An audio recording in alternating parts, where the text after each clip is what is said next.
been over a year since we've seen Batman on screen and Zack Snyder's cut of the Justice League. So naturally, we're coming out with a whole new reboot directed by Matt Reeves called The Batman. Thank God. Can't believe it took them this long. Yes. In anticipation of this, me and my brother Landon decided to get together and come up with our lists of our top 10 superhero movies of all time. I feel when we last saw Batman, he wasn't done properly. Christian Bale didn't do a great job portraying Batman. Those movies weren't that highly acclaimed. So finally, we get Robert Pattinson doing Batman justice in these movies, which I'm excited for. People did not like those. Critics and audiences alike. It's about time. It's about time. Tell them the rules here. Rules are, we're making a top 10 list of any superhero movie. Oh, that's the rules. They're very complex. Okay. You go 10, 9, 8, 7, 6, 5, 4, 3, 2, 1. Okay. Start with 10, The Incredibles. Ooh, okay. Pixar movie. I gave it a rewatch 2 or 3 years ago, having not really remembered too much as a kid. It's actually pretty dark and pretty action-packed for what it is when you kind of watch it with a new lens. I kind of forgot about that one. That is a good one. It's animated, Pixar, so you don't really think superhero movie in today's MCU and DCU. But Right. It was a very good movie. Personally, it wasn't my favorite, but I can see the selection. I rated my movies based on what I actually thought was the best movie, coupled with how much I enjoyed watching it. It's not a 50-50 split, so if I just really like a movie, and I know everybody hates it and it sucks, it can make the list, or if I just really think a movie's great. Two things working to make my list. So with that being said, I'll start with 10, and 10 is Shark Boy and Lava Girl. Now, people are not gonna like this, but is it a good movie? Actually, probably not. But I remember watching it as a kid, and you get to see George Lopez get pissed off and just have the whole circuit in his control. Taylor Lautner's opening scene before he hit it big, and you can see a spark there. You can see something building. You see talent. He's got the talent for it. I think that movie is just well done. It's a great kid movie about classic brother and sister, and then George Lopez from Nickelodeon at night. Sometimes you just want to watch a film where you can just dream. Yes, and you can do that in that movie. Let me tell you something. My wife likes that movie, so. Number 9, I will go with a littler, smaller movie called Avengers Endgame. What is it? It's called Avengers Endgame. They've made a couple movies before it, and they kind of all joined forces. It's really fun and really well done, so if you haven't got a chance to see it, then I would give it a look. It's probably available on one of these streamers. I'm not sure which one it would be. It's a Marvel movie, and I think Disney owns Marvel, so maybe they put it on Hulu, but it could possibly be on Disney Plus. Because of Disney. I don't know. Maybe log into your Disney Plus account and see if it's available. For Avengers Endgame, okay. Oh, I'm gonna write that down. Okay. And then for number 9 on my list, no, my list is not all stupid. Suicide Squad 2020 edition. Is it 2021? 2021. 2021. It's the one with the starfish. It kicks ass. It is a good movie. There's a shark who talks and he's funny because he's not that smart because he's a ripped ass shark. But John Cena's in it and he is a weird character about peace, but he also kills people, so that's fun. Harley Quinn is hot, also crazy. The DC it really got really dark and boring and people didn't like that, so they got a little more in the MCU pop and color. And the starfish thing was cool, and aliens. Pretty much tells you how bad their superheroes really are. Polka Dot Man is probably the most Polka Dot, yeah. Because he literally throws polka dots. So that's one of the more common superhero powers. Yeah, the polka dots, yeah. I thought it was a good movie. I didn't think I would like it, but that's my number 9. Number 8, this is one of the oldest movies on my list. Maybe it's been a while since some of you all have seen it. Spider-Man No Way Home. Oh, No Way Home. It's been out for a really long time, so I've only gotten a chance to see it 4 times, so maybe if I ever get around to watching it again, I know it's been a couple weeks since I've seen it, so I don't know how it really holds up. I thought that would be higher than 8 on your list. I thought you really liked that movie. Yeah, I did. It was very much a struggle to put this list together. Some very tough decisions to make. In a month, this list will change anyway, so it's not really that big a deal. I thought I was going to rank mine No Way Home lower than yours. I thought that you were going to rank Shark Boy and Lava Girl a little lower than me, so we'll see. Yeah, no, that's for later on, though. Right. We'll get to that. All right. Number 8 for me, Deadpool, the first one. Very funny movie. I don't give a flying about Marvel or the MCU. I've never seen the Iron Mans. I've never seen Thor. I don't want to. I don't give a shit about either of those characters. I don't care about Captain America. I don't care about Black Widow. But I saw Deadpool, and it is a different movie. You know, it's kind of the anti-hero kind of deal here. Right. And he got really over his whole life. He just keeps dealing with shit, and he gets pissed off. He cusses. He does cool shit. He kills people. Like, it's just a different take on one. It was refreshing to see because I don't give a about Captain America. Deadpool was funny. I enjoyed every minute of it, and the sequel is actually pretty good too. But number one gets my 8th spot. And that's why we're doing this list, because we're so passionate about superhero movies. I do like them, but not the ones of heroes who don't matter. Like Ant-Man, I don't care about you, and I never will. But he's like really small. And he's Paul Rudd. Right. He's funny. My number 7, one of the most iconic superheroes of all time, I'm going with Superman. And people could watch it today and be like, oh, the effects are awful. These look stupid. But like for the time, they are well done effects. And it doesn't really take me out of the movie or anything. It might take some other people out of the movie. But just developed with like its charm and sheer positivity. And Christopher Reeve, very, very well done performance. And by far the best Superman that we've had so far. Ultimately, at the heart of it, it's just a guy who's from a freaking other planet, and he's got superpowers, and he's on Earth. And that's kind of what these movies are, and they're allowed His colors are red and blue. He can't be dark. Also, Gene Hackman as Lex Luthor is just absolutely hilarious, and he's one of the best actors we have. And he's in Scarecrow. Yeah. That's a good performance. My number 7 spot goes to a movie that I also thought I would hate because there's a raccoon in it. Guardians of the Galaxy, number 2. This one is better than the first one because it is Baby Groot, who is better than regular Groot because he is much smaller and his voice is higher. So that part I like. I thought I would hate this movie, just like all the other ones I mentioned. But it was really well done. The music track and the love of music. I love music. So, what? Yeah, it's music. Sure. That was really well done. Rocket was actually cool, even though he's a raccoon in a superhero movie. Starboy, all that stuff was really good. The final battle. I think Gamora is the worst character because she's green. Good enough reason for me. Next on my list, a movie called Spider-Man. It's 6. I very much love it. I rewatched it again recently. Very good. And I know it's like a meme at this point, but at the same time, all that meme stuff, I just absolutely love the little scenes. And it's just so well done. They don't make memes out of bad movies. Surprised it was that low on your list. My number 6 is Avengers Endgame. You had mentioned this, and I had watched it between when you said it and suggested it to me. Yeah, it's really short, so that makes sense. Yeah, and it was really good. I didn't get the payoff some people did because I've never seen some of the movies, but you could tell they cared about the fan base, and it was very epic. A lot of cool battles. Spider-Man was in it, so I like that part of it. Thanos is cool. He's a purple, pissed off big guy. That part's cool. I think it was well done. The final battle was really cool. Probably better if I cared more about the MCU, but I don't. But I enjoyed myself. And number 5, Logan. Oh my god. I literally have one here. Logan is the worst superhero movie of all time.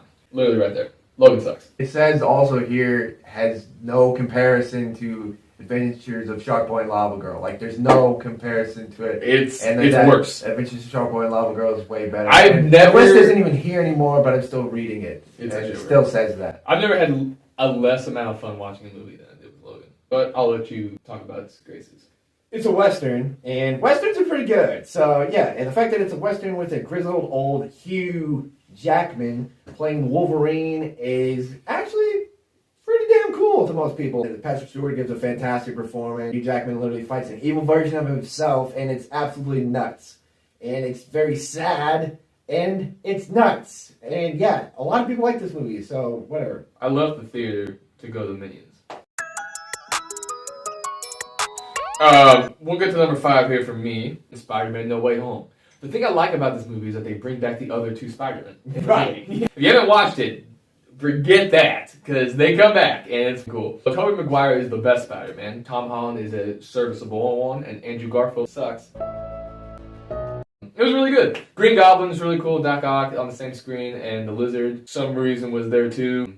The Asian kid's hilarious. He's literally maybe the best part of the movie, and Tobey Maguire and Green Goblin were in it. So it's saying something. Had a blast. I originally had Endgame above it, but I thought, like, No Way Home is basically Endgame, but only Spider-Man. So I was like, that one's probably better. Number 4, I have The Dark Knight, which is probably at number 1 at a lot of y'all's lists, but I haven't seen it in a while. It's one of the main reasons why we needed this new Batman movie, because Yeah. it is so bad that it's at number 4 on my list and at number 1 on everybody else's list. It's a very good movie. Yeah, no one has seen it. For my number 4, I had a little movie called Spider-Man 2. Now, I think someone in this room may rank this a little higher. I really like the movie. Doc Ock kicks ass. Everything about it was really cool. I like the other ones on my list a little better, but the train scene is really cool.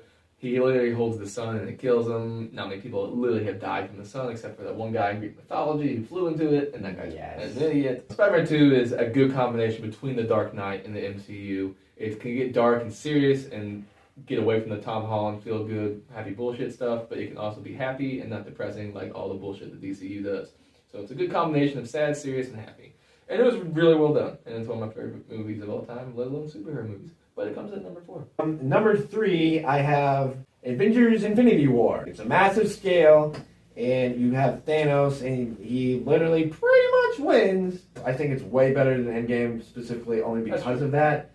And it's shocking at the end whenever everybody else vanishes, but you know they're going to come back. But like sitting in the theater, I remember just looking around at everybody whenever Black Panther vanishes, like one of the first ones, and then Spider-Man vanishes and crying, and you're just looking around and you're just like, yeah, this is a big deal. And like, I know that these are like oversaturated to a degree, but there's a couple of these big MCU productions. If you like movies at all, you can't not sit there and just be like, the fact that this is pretty damn cool. The part that the bad guy wins does make it a little cooler. Right. So it leaves a bad taste in your mouth, which makes you care about it more. So maybe I should include that on my list. It could be an honorable mention. For me, at number 3 is a movie we've already heard from, The Dark Knight.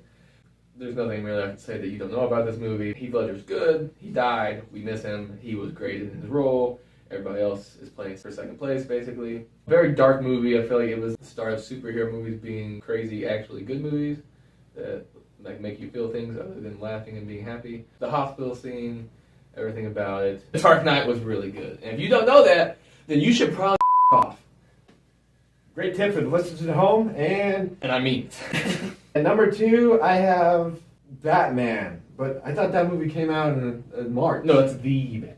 Oh, right. Very different movie. But yeah, I have Batman from 1989. Michael Keaton is Batman, but even better, the Joker is played by Jack Nicholson. And I realized he's a pretty good little-known actor. He's pretty good. Yeah, he is retired now, so a lot of people might forget that he exists. I don't.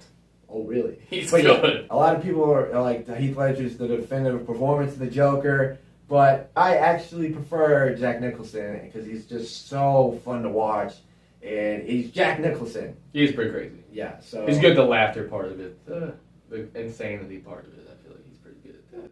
And you've got a fantastic score, and the production design just literally looks like you're in a superhero movie, and it's one of the first to be really done properly, and it's just so atmospheric, and it just takes you into this world, and it's just really dark in terms of the way it's shot, but also light and fun as like a comic book movie, so it's kind of like the perfect blend where it's not all saturated down like a bunch of newer movies today. It's like the perfect blend of what a movie should look like, especially of the superhero nature. It just sets you right into it. And Michael Keaton's a great Batman, and I just prefer it over the Nolan Batman movies. I have the other one at number 4, so not like I'm shitting on it. At number 2, I have Spider-Man, the original, the 2002 version with Tobey Maguire.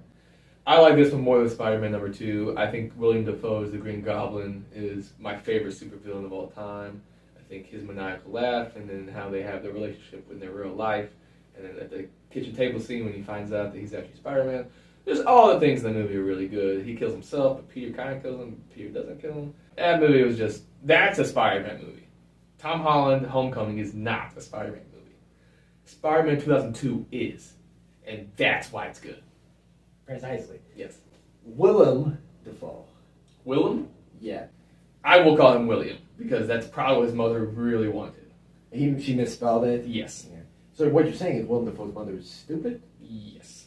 Very interesting. Precisely. At number 1, I am going to go with the adventure... Spider-Man 2. I'm going with Spider-Man 2. Not Shark Boy? No. Spider-Man 2, I recently, of course, rewatched it. I think it's my favorite one. It's just so well done in terms of the fun it has with its characters and how every character has its own little arc and how Tobey Maguire's character just goes through responsibility crisis where he wants to be his own man, but he also comes to realize that he has a responsibility to everyone because he can do these great things, and because he can do these great things, he should share it and, help the world be better. And Aunt May in this movie gives some fantastic speeches. I don't care what anyone says. She's better than hot Aunt May. Yeah, just because she's not Marissa Tomei and you don't want to have sex with her doesn't mean she's not fantastic. Well, some people do. Some people want to have sex with Rose Mayer Harris. Jack Nicholson, for instance. Right. Just in a similar age bracket. Yes. You want me to share my number one? Oh, your number one pick. Now, see, I don't think you put my number one even on your list. Looking back on it. I am absolutely mortified at what his number one is. You don't know what my number one is?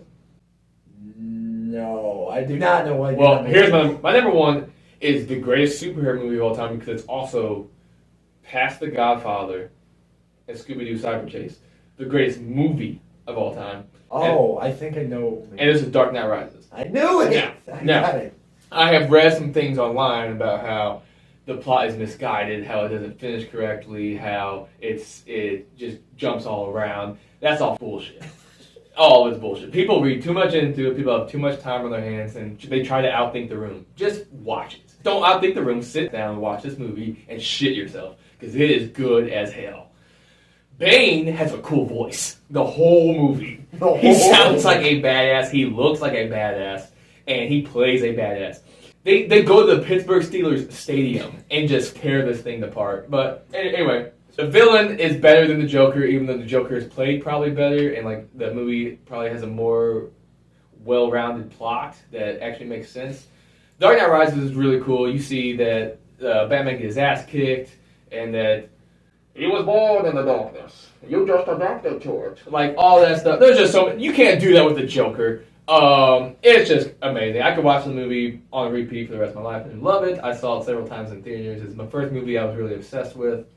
And I'm never going to watch another Batman movie because I have seen that movie. So basically what you're saying is you cannot wait for the Batman starring Robert Pattinson in theaters soon. Because the last time we saw Batman, he was fighting Bane, crawling out of a pit, jumping off the ledges to crawl out of this thing, only to find out that a girl was really the villain the whole time when you had this badass dude who's murdering people.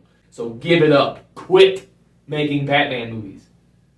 I call Christian Bale Daddy. And you can tell me how Anne Hathaway doesn't really play a role except for telling you what's going on. I don't care. She's good at it.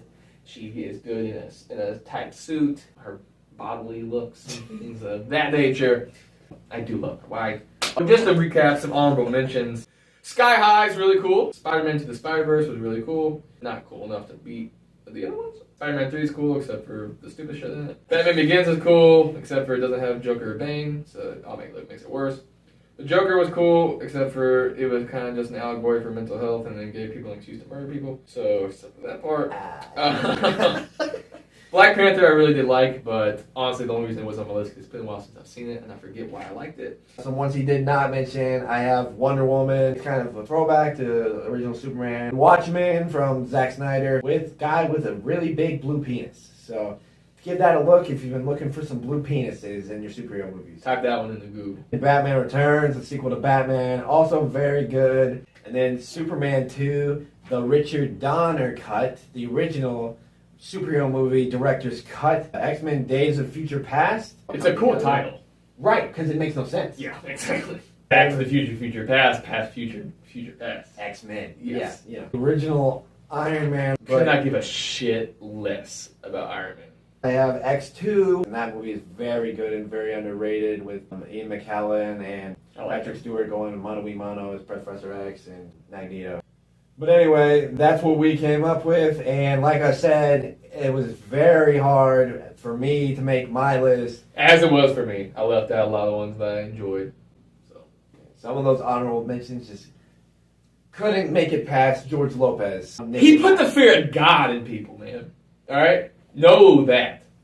Logan, you kind of watched it and fell asleep. Not Shark Boy and Lava Girl. You just watch that movie. Okay? You can go into watching Shark Boy and Lava Girl and not know anything about how he was Shark Boy or how she was Lava Girl or how he was Electro. You can sit down, watch it, turn it off, and go about your day. So that's our list. Let us know in the comments what we missed and why we were stupid as hell for putting certain things where they are and why we have no abilities on anything. See you next time.